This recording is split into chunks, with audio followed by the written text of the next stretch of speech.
sa batikos ng mundo.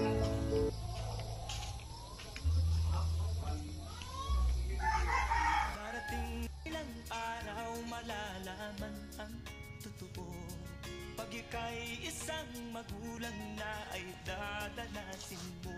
Buhay kung minsan ay walang direksyon, tila kay lupit-lupit itong panahon.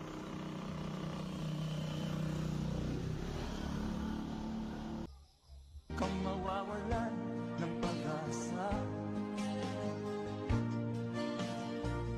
kailanman ay di nag-iisa. Huwag kang sumuko, huwag kang manlumo, ituloy mo ang laban.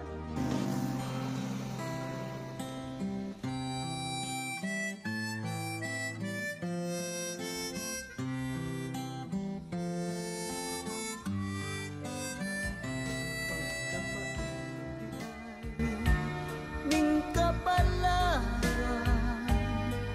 kalupang kinabuhitan, nining kalibutan.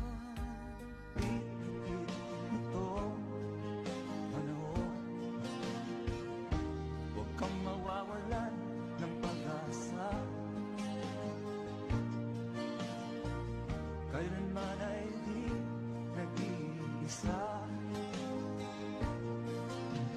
Huwag kang sumuko, huwag kang manlumo, ituloy mo ang laban, bangon kaibigan.